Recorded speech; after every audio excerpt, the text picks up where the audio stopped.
Hello, everyone. My name is Jenifer Wightman, and I'm presenting Opportunity Costs in a Finite World, asking whose opportunity and whose cost. I want to thank all of the organizers of the Interactive Film and Media Conference that's being hosted. Thank you so much, and for all of you who are joining in this collaborative conversation as we move our thoughts forward together. The themes of the talk, I'm going to talk about what constituted warmth in early America using beaver pelts and forests as heat sources, the opportunity costs across the idea of scarcity, how renewable beavers could become scarce, or how the scarce and finite land area of New York City could become an absolute increase in value. And then thinking about opportunity costs in a carbon currency, thinking about a carboniferous era opportunity cost versus our contemporary era of opportunity costs around carbon. So just to start with the definition, an opportunity cost is the loss of potential gain from other alternatives when one alternative is chosen. We face this all the time. I question how much we think or how well we think through those other alternatives, and who benefits when the alternative is chosen. So to start, I want to talk about beavers. These are wood choppers, water dammers, homemakers, and industrialists. They're quite cute. But they were, in a way, one of America's early currency. Of course, there were other currencies, but the beaver on the left is, of course, a live beaver, and the beaver on the right is a beaver pelt, and it was referred to as a made beaver. And I just want to talk about this idea of it as an energy currency because it took energy for the animal to make that pelt, which of course required land in order to harvest the biomass off of the land in order to feed that pelt. That pelt saved the animal energy in the winter by helping it to store heat. And in the 17th and 18th century, it was exactly that early energy capture in that pelt that was desired by humans desiring to stay warm. So these beaver pelts, a made beaver, was an early unit of currency in the United States and is defined as, quote, one male beaver skin collected during winter months, as per the Hudson Bay Company. Now, it makes sense, right? If you're going to harvest in the winter, the beaver's pelt is going to be the fullest and thickest, as it also deals with a cold winter in New York State. But if you collect one of those winter beaver pelts and it's in good shape, you could trade it for 1 tea kettle or 1 yard of calico, 12 needles, 2 ostrich feathers, or a barrel of eggs. But if you wanted to buy a gallon of brandy or a jacket, you would need to collect 4 beaver pelts. And if you wanted a gun, you would have to collect 12 beaver pelts. Here is an example of a Hudson Bay ledger of the standards of trade in 1795. That's where I got those equations between beavers and things like needles. So John Jacob Astor was America's first multimillionaire. He was born in 1763 in Germany, and he made all of his initial money by trading beaver pelts across the Americas. He had a near monopoly. Now let's just talk about the New York State area because it's the area that I'm most familiar with. And you'll see across the top, right, the 1600s, 1875, and the 2000s. Now, of course, the New York State area is the same from the 1600s as the 2000s, 47,000 square miles or 7,000 square miles of water. There were 50,000 Algonquin and Haudenosaunee living in this area that we now call New York State, but by 1875 there were 5 million. And in recent times there are 20 million people living in New York State's boundaries. But in the 1600s there were 60 million beavers. By 1875 they were almost extinct. They were reintroduced and became a New York State mammal in 1975.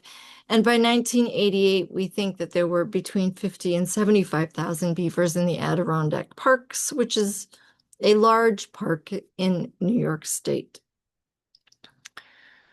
You can also see that forests, which also provided warmth, we cut them down to build our homes, to make masts on boats, to open up ag lands so that we could grow hay in order to feed our horses, which were our transportation, right? These were all sources of energy, both to feed ourselves, feed our animal transportation, and to make our homes.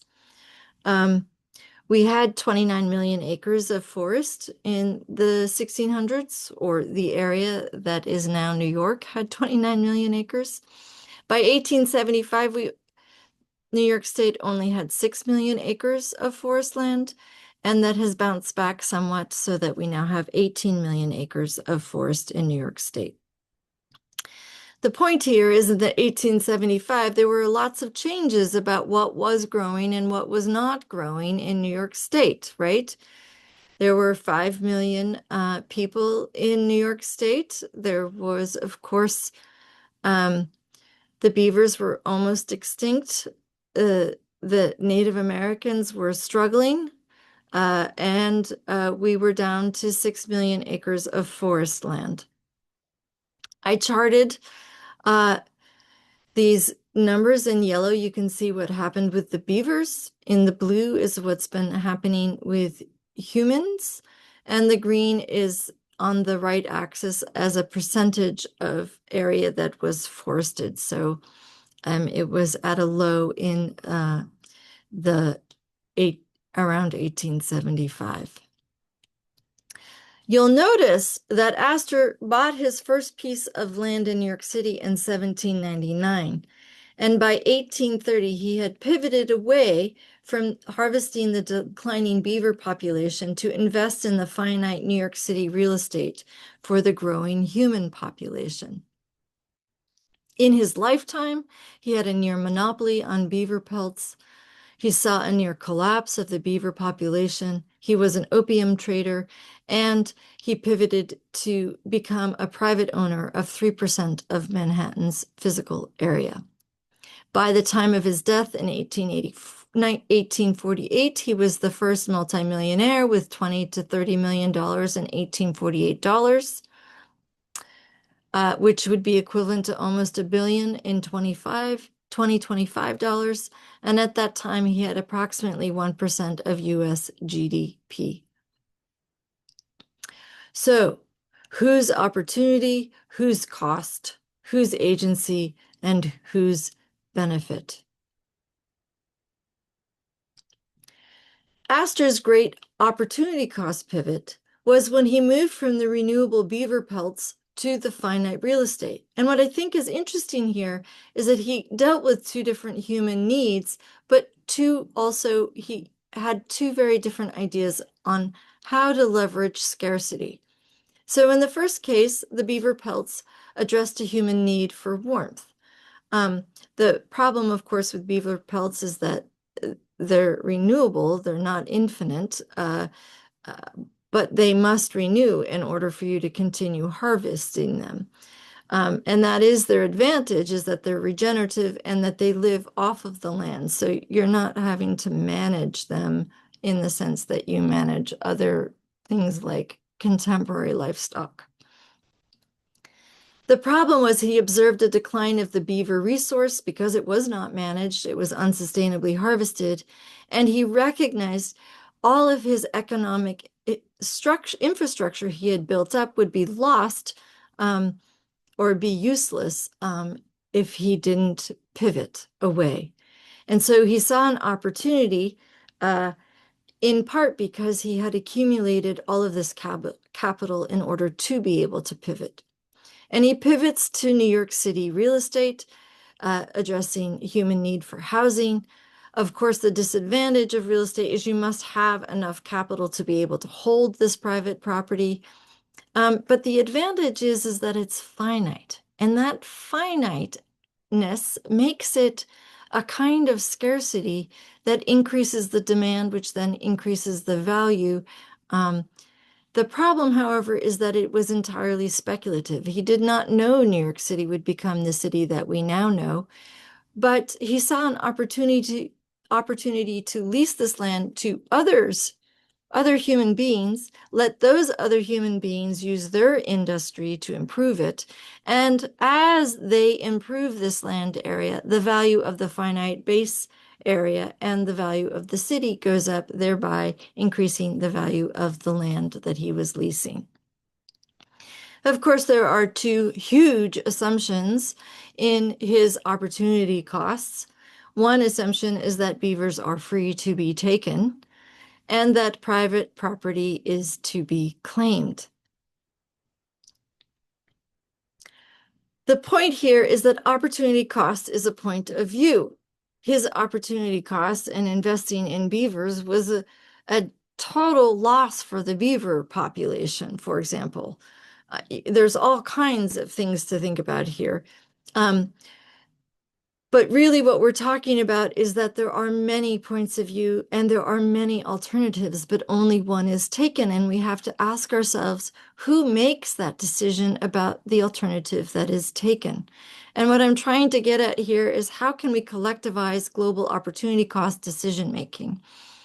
And I would just like us to reflect back on some Hudson River School paintings. For example, this image from 1828 by Thomas Cole, painted of the Ticonderoga, New York. What you can see here are massive natural resources, tons of trees, presumably lots of beavers in there somewhere. And in the foreground, you see two redcoats, or British, trying to win these resources in war. I like to contrast it with George Inness's Lackawanna Valley, Pennsylvania painting, notably from 1856. Please track that number, 1856, in your memory for subsequent slides. Of course, you can see the trees are being cut down, trains are being built, they're being powered either by coal or wood, and towns and villages are being built, and they are being built with wood materials, probably bricks, and heated presumably by wood at this point. There have been, over history, lots of opportunity and lots of costs. And today, the 20 million New Yorkers share space with just 60,000 beavers, not 60 million beavers.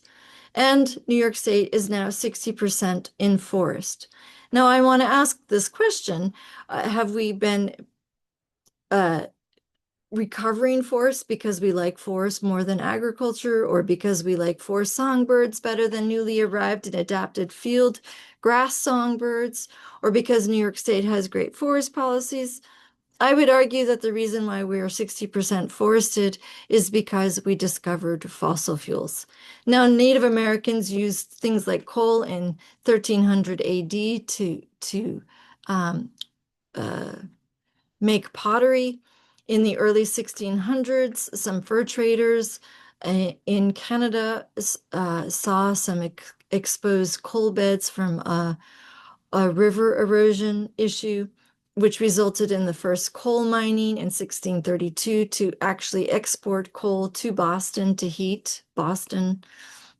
In 1825, we discovered natural gas in Fredonia, New York, and in the 1870s, first major oil field near Orleans, New York. So that painting I talked about was 1856. You can see that wood peaks in the US energy consumption around 1875, and that wood is surpassed by coal around 1885. And you can see that most of our energy today comes from the black, blue, and brown lines, which represent coal, natural gas, and petroleum resources.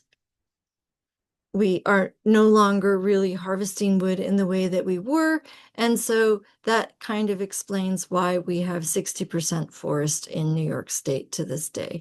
And so I'm just pointing out on this graph I showed you before, when natural gas was discovered in New York State and when oil was discovered in New York State.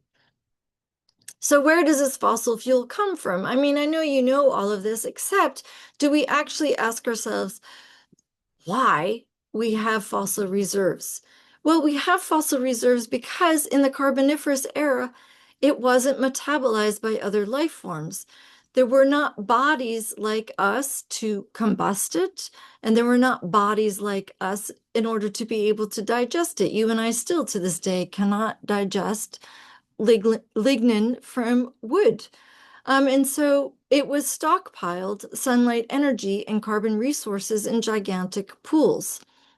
So, in other words, it was an opportunity that was not taken then, but is being taken now. All of that biomass then uh, uh, was an opportunity all through the ages to be taken. It just happens to be taken now by us, we human beings.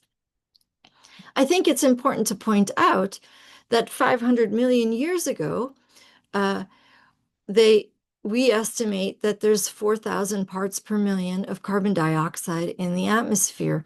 But in this Carboniferous era, which is 300 million years ago, you'll see that there's between 200 and 400 parts per million CO2 because all of those incredibly evolved trees that were not being decomposed by other creatures were sequestering massive amounts of carbon dioxide out of the atmosphere over basically millions of years. So those plants of the Carboniferous from 359 to 251 million years ago photosynthesized lots of CO2 out of the atmosphere and into their bodies. But because there were no other organisms to decompose them, the atmosphere was reduced to 300 parts per million. Now, if you were an organism back then who had been breathing in the biosphere, had been living in the biosphere, and you got buried, you might be frustrated that you weren't cycling in the carbon cycle like everything else is at the surface. Like, you know, when you eat a peach and how delicious it is, and then how when you respire a peach after a run, how you're breathing all of that CO2 out and how it's traveling into another plant. Maybe it's a daffodil, or maybe it's a bush, or maybe it's a tree. The point is the carbon is cycling because we're all metabolizing it in all different kinds of ways. And in particular, New York State is metabolizing 170 million metric tons from fossil fuels a year. These are basically ghost acres of land of ghost trees that we are metabolizing every single year. And they're just yearning to be free. Of course, these are not dinosaurs, but the dinosaurs were cute. My point here is that there's been plenty of opportunity and plenty of cost all throughout the ages. So in the Carboniferous era, which was 100 million years of accumulated biomass, it went from 4,000 parts per million CO2 in the atmosphere with those trees and sunlight that then got converted into all of these massive stocks of, of fossil fuels. And at that time, there were no humans, no white rot fungus, or insects that could decompose that lignin and cellulose to use it for their livelihoods. That's the reason the opportunity was not taken to metabolize that biomass then and keep the atmosphere at, say, 4,000 parts per million. But because the atmosphere went down to 300 parts or 200 to 400 parts per million, with lower GH greenhouse gases, there were lower temps that caused glaciers to cover large areas of the earth and destroy these species of massive trees. And we lost other kinds of species. However, it ended up storing all of those historic years of photosynthesis as fossil fuels. And you, me, and everyone we know in the last 200 years of the Industrial Revolution has been converting those stocks of fossil fuels back into CO2 in our atmosphere, increasing the greenhouse gas in our contemporary atmosphere, changing the temperature and the moisture circulation, and affecting climate change. So what are the opportunity costs of we humanity, right? We just showed up on the scene relatively recently. Humans are kind of a novel species. And those paintings I showed you were from the 1800s when globally there were about 1 billion people. My parents were both born in the 1930s when there were about 2 billion people. I was born in 1973 when there were about 4 billion people, and we're now living with about 8 billion people. And we're all making all kinds of decisions on this planet, and those have opportunity costs. Who else do we share this finite world with?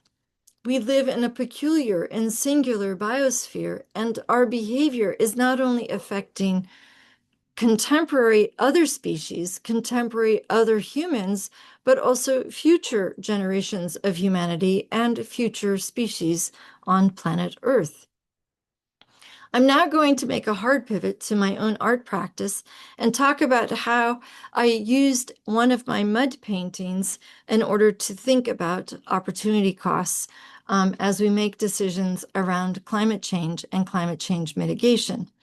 So let me briefly describe what my paintings are. These are 3 images taken over 6 months of a mud painting I made in Chestertown, Maryland in 2015. The far left image shows the mud I collected in day 1 in a 22-inch by 22-inch plexiglass vessel. You'll see a corn cob to sort of demarcate uh, a pattern to see in the subsequent images. The middle image is when the mud was 3 months old, and the right image is when the mud was 6 months old. And all of that color change that you're seeing is from microbial populations that are indicating where they live by synthesizing pigments. Now, they aren't doing it so we can see them. They're doing it because it has offense and defense benefits for them to make these pigments.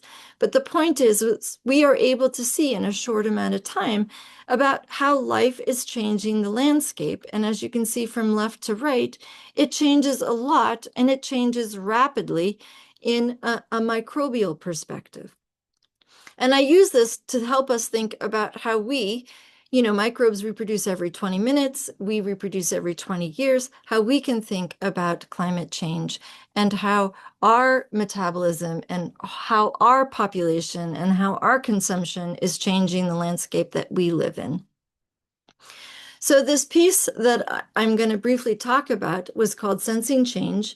It was a diptych commissioned for the Cornell Biennial in 2022. And I made 2 paintings, one painting which just had local lake mud, fresh water, and the other one was the same lake mud, but amended with 5% biochar. Now, what is biochar? Biochar is a proposed greenhouse gas mitigating opportunity. And how does it work? Well, biomass is normally metabolized by all organisms all the time. And so most biomass that lands out there on the ground, like if a leaf falls in the fall, chances are next fall it will be completely gone, right? That's because everybody everywhere in the world is metabolizing all the time. But if you char this biomass, it becomes very hard for most organisms to metabolize it. And so that in that way, that biomass then lives for 100, maybe even 500 years in the soil. So what I was trying to ask in this art project was, how does a human climate mitigating practice of amending soils with biochar change the species that live there? And so this is just a brief overview of what the artistic design was. I referred to 2 Japanese landscape scrolls from the 19th century. On the east was a spring rendering of the landscape, and on the left was a fall rendering of the landscape. I made 2 similarly sized plexiglass containers. I filled them with the same mud, but the mud painting on the left was the one amended with 5% biochar. This is where I collected the mud. This is what I mixed into the mud. And on the right-hand side, you could see the rice hull biochar that was donated by Johannes Lehmann, who studies biochar for greenhouse gas mitigation and for soil health purposes. So these are those paintings. They were not particularly pretty compared to the first ones I showed you. but I ended up swabbing them and doing DNA and RNA sequencing. Now, I'm not going to talk about this in this particular venue, but the point here that I would like to illustrate is that I saw separation amongst my different samples. So the purple dots represent the biochar in the most oxygenic or most oxygen lively portion of the mud painting, and the orange was the control in the same depth. Whereas the blue and the green were the biochar in the control at the deepest depths. And so those had very similar behaviors with or without biochar. But at the oxygen levels, we see 24% of the differential gene expression is a function of biochar. And so what we also found so far in my very limited beginning of this analysis is that a species or a phyla called Firmicutes, formerly called Bacillota, were differentially present in the biochar samples. So my point here is not to make a grand statement that when you change things, you change what can live there. I was just trying to show that if we choose to add biochar to our soils, we're changing what species can live there. And so we have to start thinking about these trade-offs and who gets to make these opportunity cost trade-offs. We could keep using fossil fuel and add biochar to offset some of those emissions. We will still get more climate change, and we will maybe perhaps grow more Firmicutes. We could stop using fossil fuels entirely and have less climate change and perhaps have less Firmicutes present in the soil systems. Or we could stop using fossil fuels and add biochar to offset some of the former or historical emissions. We would have less climate change and perhaps have more Firmicutes. My point is only that to live is to change the world. The world has changed without humans. The world is currently being changed by humans. So what are the opportunity costs from our decisions today? What can you, we, me change to change what happens and to whom? And this means to island cultures and shorelines, to glacial ecosystems or all ecosystems, to other species living with us, or future generations, or other humans contemporaneous to us, right? I mean, there's lots of things to consider about each and all of our energy use every day, including this very moment that I'm speaking to you. To give you some ideas of what New York State policy is currently doing, they're thinking about how much future generations might be harmed by climate change if we do nothing. And so they came up with something called the social cost of carbon. Well, others came up with the social cost of carbon, but they came up with the value that about now in 2026, any ton of carbon dioxide we do not emit saves future generations from $135 worth of climate change induced damages. So anything we do, anything we spend under $135 today is helping future New Yorkers have less damages caused by climate change. Another example of what some people are doing today, China installed 93 gigawatts of solar capacity in May of 2025. That's 100 solar panels every second. China is on the path to a net zero energy system. And China installed almost as much solar, 195 gigawatts, in the first 5 months of 2025 as the entire United States has historically installed. To date, China has installed more than 1,000 gigawatts, equivalent to half the world's total installed solar capacity. The US has not. Meanwhile, the US has a 30 trillion gross domestic product. China has a $10 trillion gross domestic product. New York State has a 2 trillion gross domestic product, and to date, New York State has installed 6 gigawatts. And Elon Musk has almost $1 trillion of wealth. It's not quite fair to compare that to gross domestic product, but I'm just trying to show, some individuals have extreme opportunity costs and choices to be made. So this brings us to the question, what is an opportunity cost? And By whom and with what imagination or responsibility to whom? These are individuals with the wealth to imagine, or societies with a responsibility to fellow contemporaries, or societies with a responsibility to future societies, or humanity with a responsibility to other species. Regardless, life is a very special and absolutely unique phenomena that happens in the biosphere of this earth, and how we change that biosphere is of great consequence to life the world over. So again, to return to this definition of opportunity cost, we have to realize that there are a myriad of direct and indirect costs from any of these decisions, from choosing to do something, as well as choosing not to do something. And I would argue that both of these activities are crucially important, because I do not believe that we're suffering from climate change. What we need to advocate is for climate choice, how you, me, and everybody else makes different choices to change what happens to the climate. So in this conference of yet to be known, I want to ask us, how do we help each other define collective opportunity costs for better global decision-making of our shared yet finite natural resources, both for ourselves, but also for all life, both current and future, across species and across cultures? How do we also commit to personal transformation of our own energy use?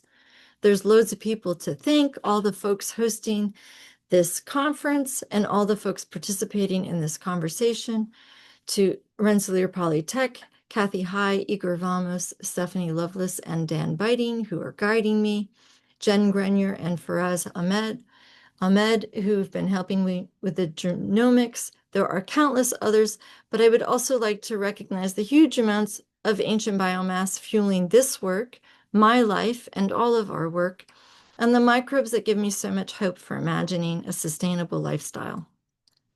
And here is a QR code to see a 1.5 minute video or to see my website.